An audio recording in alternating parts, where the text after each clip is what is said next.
7절에서 12절.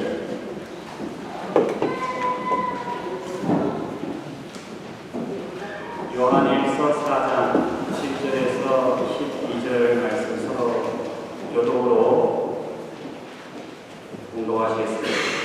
사랑하는 자들아, 우리가 서로 사랑하자. 사랑은 하나님께 속한 것이니 사랑하는 자마다 하나님으로부터 나서 하나님을 알고 사랑하지 아니하는 하나님을 알지 못하나니 우리는 하나님은 사랑이시니 하나님의 사랑이 우리에게 이렇게 나타난 바 되었으니 하나님은 자기의 독생자를 세상에 보내심은 그로 말미암아 우리를 살리려 하심이라.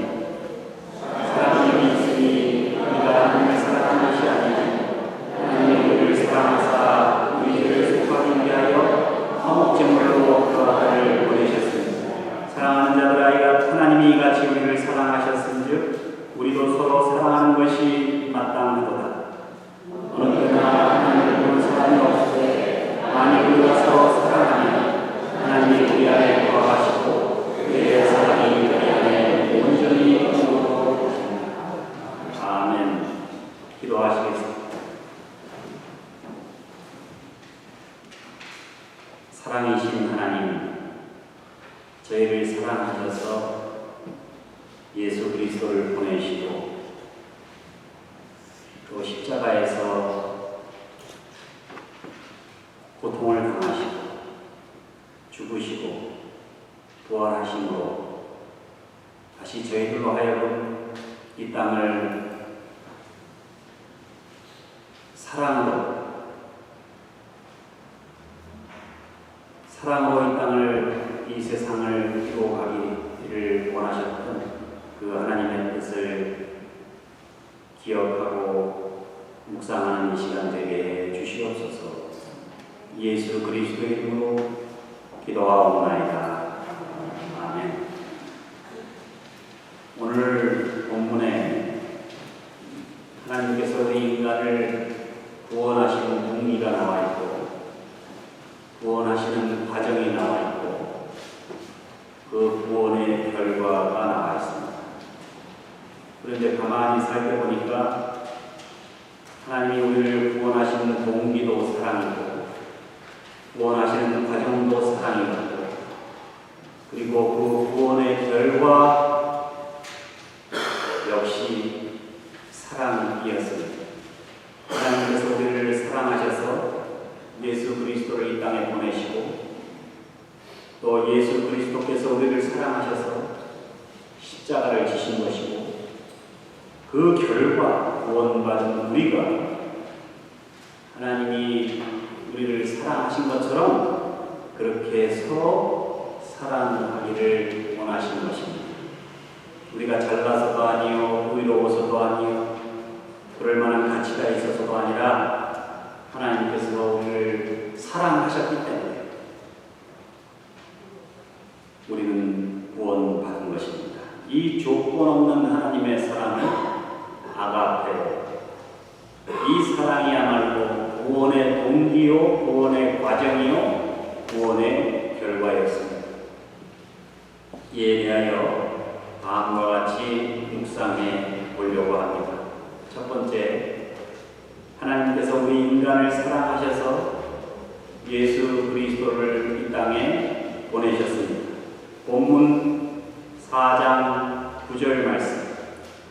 하나님의 사랑이 우리에게 이렇게 나타난 바 되었으니 하나님이 자기의 독생자를 세상에 보내심은 저로 말미암아 우리를 살리려 하심입니다.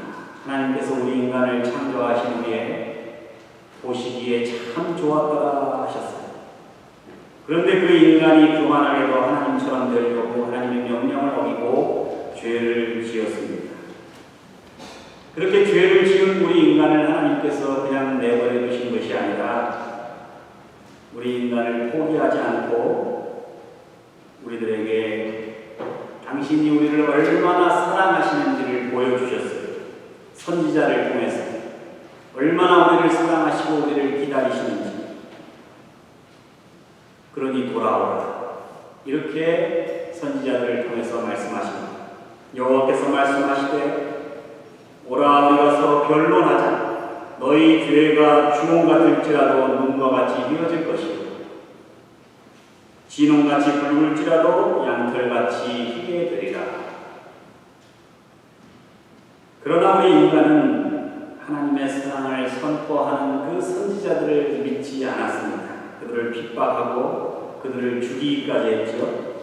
그럼에도 불구하고 하나님께서 당신의 사랑을 포기하지 않고 끝까지 참으셨습니다. 그리고 마침내 직접 인간의 모습을 입고 이 땅에 오시기로 결정하셨습니다. 우리를 구원하시기 위해. 사막을 지나가던 한 경비행기가 갑자기 일어난 모래 폭풍을 맞아서 추락하게 됐어요. 그런데 그 경비행기를 운전하는 사람이 어떤 사업가의 아들입니다. 그 수색대가 며칠 동안 그 사막을 찾아 헤매다가 비행기 잔해를 발견하게 되는데 그 비행기를 조종하던 사업가 아들은 없어요. 주변에 여기저기 찾아봤는데 찾을 수가 없어요. 그래서 그 잔해를 발견한 사람이 저렇게 비행기가 파손됐는데 희망이 없다. 죽었을 거다. 모래바람에 휩쓸려서 갔을 거다. 포기하라. 그렇게 그 사업가에게 조언을 했어요. 그런데 그 사업가는 내 아들이 반드시 살아있을 거라. 그러면서 하나님 앞에 기도를 합니다. 하나님, 제 아들이 살았는지, 만약에 살았다면 어디에 있는지 도저히 알 수가 없습니다. 제 아들을 좀 도와주셔서 살아있다면 생존할 수 있도록 도와주십시오. 이렇게 기도를 하고 수백만 장의 전단을 만들어서 사막에 뿌리기로 했습니다. 그 전단에 무슨 내용을 기록할까 하다가 고심 끝에 시간도 없고 한마디를 적었어요. 내 아들아, 내가 너를 사랑한단다. 아버지.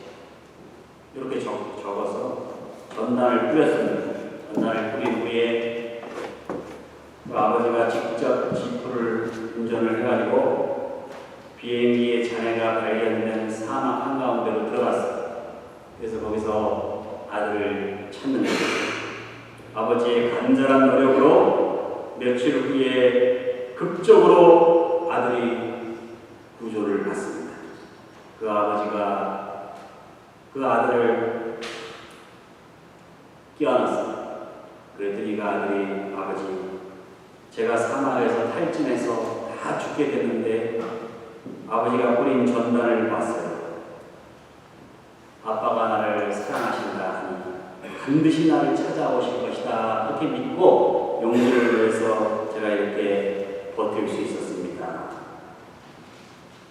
사막에 죽었는지 살았는지도 알 수 없는 그 아들을 위해 전단지를 뿌린 그 아버지처럼 하나님께서 사막과 같은 메마른 이 세상에 마치 버려지듯이 한 우리 인간을 향해 전단을 뿌리셨습니다. 모세의 율법을 통하여 선지자들의 예언을 통하여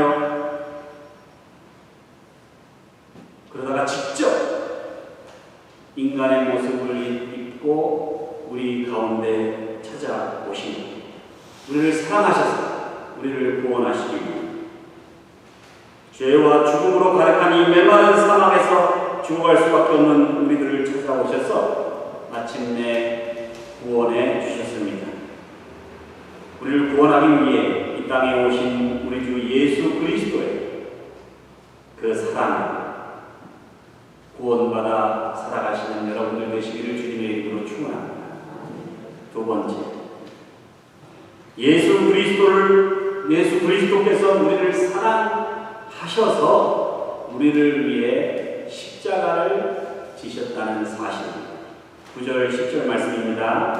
하나님의 사랑이 우리에게 이렇게 나타난 바 되었으니 하나님이 자기의 독생자를 세상에 보내심은 저로 말미암아 우리를 살리게 하심이니라.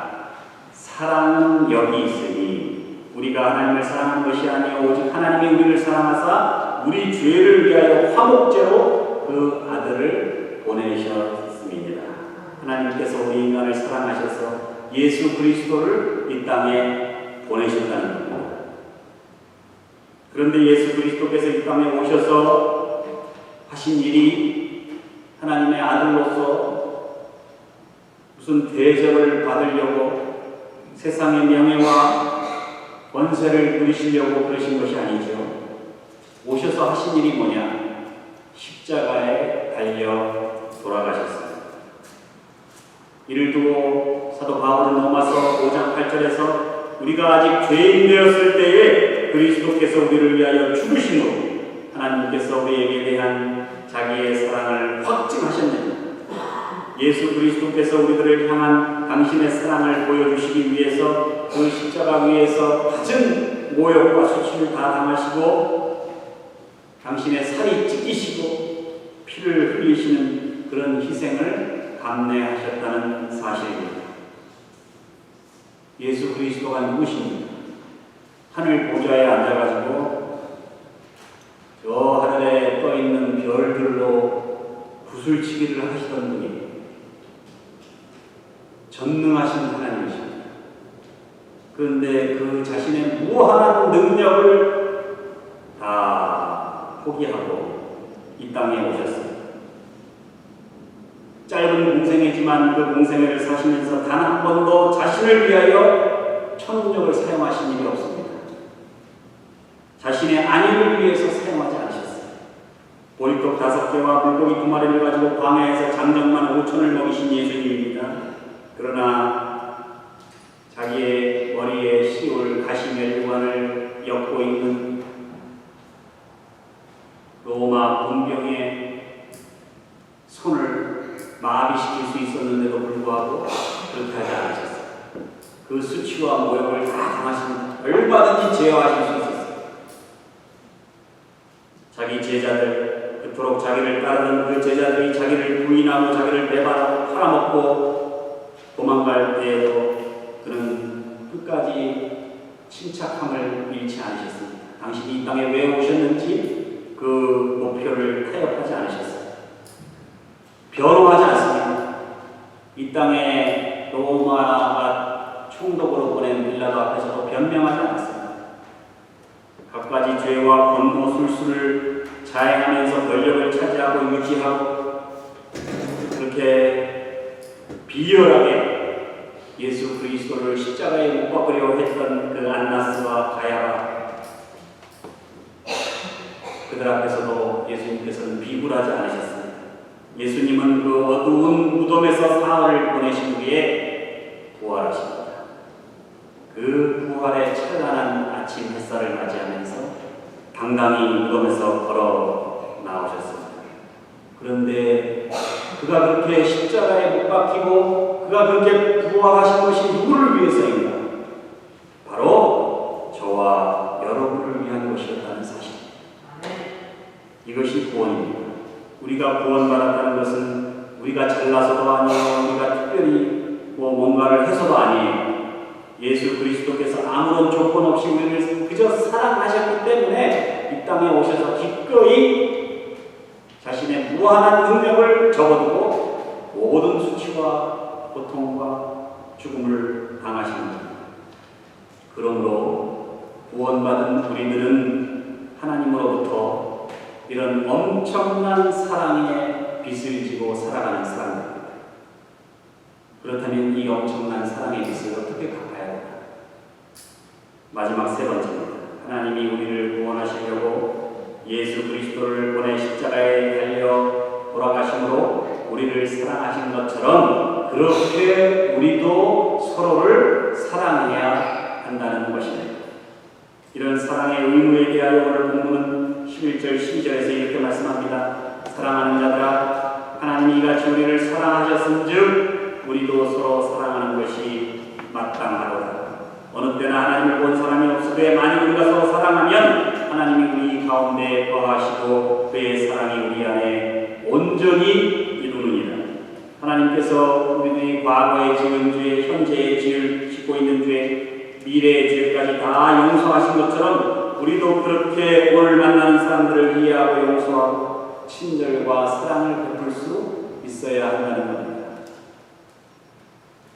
어떤 사람이 집으로 귀가하다가 시속 65마일로 달리는 차를 못 보고 그 차에 치여서 중상을 입었습니다.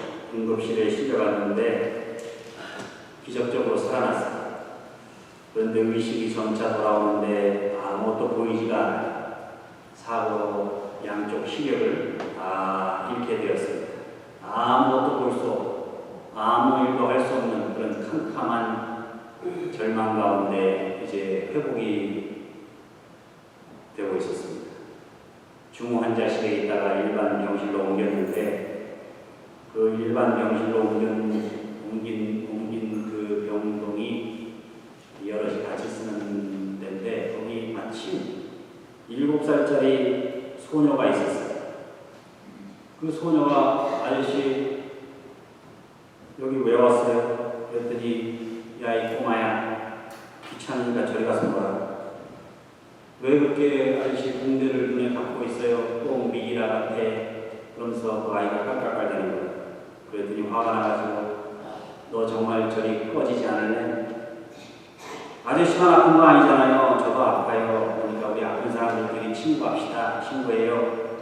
안 그래도 심심했는데 잘 됐네.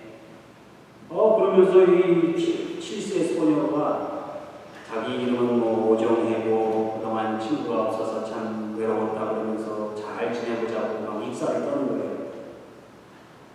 그러자 얘야 너 생각해봐. 하루아침에 두 눈을 잃고 세상이 깜깜해졌다고 생각해봐. 너라면은 그렇게 깔깔거릴 수 있냐? 생각만 해도 무섭지? 그러니까 그렇긴 그렇겠네요. 그런데요 우리 엄마가 그러는데 병이라는 게 마음먹기에 달렸대요. 그래서 내가 환자라고 생각하면 환자가 되지만 나는 괜찮아. 견딜만 해. 이렇게 생각하면은 환자가 아닐 수도 있대요. 그러니까 아저씨도 희망을 가지세요. 얼마 전에 아저씨가 그 쓰던 침대를 쓰던 언니가 하늘나라에 갔는데 엄마가 그러는데 그 언니는 착한 아이라서 하늘에 올라가 별이 됐대요. 별이 돼서 어두운 밤하늘 오늘도 밝혀주고 있대요. 그랬더니 그 눈을 잃은 분이 그래 그럼 너는 무슨 병으로 왔냐? 그랬더니 비밀이에요. 그런데 의사 선생님이 한 달 후에는 다 나을 거라고 했어요. 그러니까 아저씨 한 달 후에는 나를 볼 수도 없으니까 아저씨 우리 친구하고 사이좋게 지내요. 그러고 나서 이제 둘이 단짝이 된 거예요. 이제 한 달이 지났습니다. 소녀가 이제 저 아저씨 이제 퇴원해요. 그리고 퇴원을 했어요. 소녀가 퇴원한 후에 그 다음날 전화가 왔습니다. 전화 내용이 뭐냐면 최호섭 씨 당신 축하합니다. 안구가 기증이 들어왔네요. 양짝 다 아주 좋은 안구가 들어왔습니다. 진짜 감사합니다. 우리 사람이 하늘을 날아갈 듯이 좋아하면서 야 이제 내가 세상을 볼 수 있게 됐구나. 너무 감사한 나머지 병원 측에다가 감사 편지를 쓰고 간호사 선생님들한테 의사 선생님들한테 그냥 선물도 쫙 돌리고 그 다음에 이 나한테 그걸 기증해 준 분을 좀 만나야 되겠구나 해가지고 그 기증자가 누구냐고 물어봤습니다. 그랬더니 그 기증자 이름이 오정희 그 7살 난 소녀 그 아이의 이름을 듣고 그 사람이 땅바닥에 주저앉았습니다. 알고 보니까 그녀가 7살인데 백혈병 말기 환자예요. 그래서 마지막 수술을 하고 이제 하늘나라 가게 되면 가고 살게 되면 살고 그 수술 날짜에 이제 퇴원을 한다고 갔던 겁니다. 그녀의 부모를 통해서 소녀가 남긴 편지를 한 장 받게 되죠. 아저씨, 내가 만약 하늘로 가면 내가 아저씨 응할게. 아저씨 힘내세요. 절망하지 마세요. 그러면서 자기 안부를 그 아저씨한테 기증하고 사랑을 베푼 거예요. 그리고 그 아저씨가 함께 방을 쓸 수 있었던 것도 자기가 눈을 기증할 사람을 찾아서 마지막 한 달을 함께 보낼 수 있게 해달라고 그 소녀가 그렇게 부탁했기 때문에 그렇게 된 겁니다. 사람이 무엇으로 사는가? 사람들은 인간이 돈으로 사는 줄 알아요. 명예로 사는 줄 알아요. 자기 잘난 맛에 산다고 생각해요. 인간은 본질적으로 사랑으로 살아가는 존재입니다. 사랑으로 우리 인간은 진정 인간다울 수 있고 사랑으로 인간은 진정 구원받을 수 있습니다. 오늘 본문을 기록한 사도 요한은 젊은 시절 멋모르고 예수님 따라다닐 때 별명이 뭐예요? 무례의 아들. 툭 하면 신경질 내고 툭 하면 큰 소리 내고 자기 잘났다고 그러면서 예수님하고 전도하러 돌아다닐 때 복음을 받아들이지 않으니까 저 성은 그냥 불로다 멸망시켰거든요. 예수님한테 그렇게까지 얘기한 아주 불같은 사람이에요. 그러나 십자가에 달리신 우리 주님의 사랑을 깨닫습니다. 내가 잘나서가 아니라 내가 자격이 있어서가 아니라 주님께서 봐주셔서 이제까지 내가 살아왔구나. 주님께서 나를 사랑하셨기 때문에 우리의 아들 이 불같은 성질도 다 용서하시고 제자로 받아주시고 사랑의 사도로 살게 해주셨고 그걸 깨닫는 거예요. 그래서 100살이 다 돼가는데 오늘 본문을 기록하는 겁니다. 그가 우리를 위하여 목숨을 버리셨으니 우리가 이로써 사랑을 알고 우리도 형제들을 위하여 목숨을 버리는 것이 마땅하도다. 남을 사랑하는 것, 남을 위해 희생하는 것, 남을 섬기는 것, 남을 위해 목숨을 버리는 것 이거 대단한 게 아니라는 거예요. 당연히 그렇게 해야 된다는 거예요. 하나님의 은혜를 받은 자라면. 왜요? 예수 그리스도가 우리를 위해 당신의 목숨을 버리셨기 때문에 하나님께서 우리를 사랑하셔서 예수 그리스도를 보내셨습니다. 예수 그리스도께서 우리를 사랑하셔서 십자가를 지셨습니다. 우리 주님께서 그리하셨던 것처럼 그렇게 우리도 우리 이웃을 사랑하고 그들을 섬기며 그들을 위해 희생하며 진정한 사랑의 구원을 경험하며 살아가실 수 있는 여러분과 저가 되시기를 우리 주님의 이름으로 축원합니다. 기도하시겠습니다. 거룩하고 자비로우신 우리 하나님, 주님께서 그토록 우리를 사랑하셨는데 그 사랑을 깨닫지도 못하고 그 사랑에 감사하지도 못하며 살아갔던 저희들 주님께서 용서해 주시고 이 시간 이후로 그 주님의 사랑을 깨닫고 깊이 감사하며 주님께서 저희를 사랑하셨던 것처럼 저희도 그렇게 이웃을 이해하고 용서하고 사랑하며 살아갈 수 있도록 힘 주시옵소서. 예수 그리스도의 이름으로 기도하옵나이다.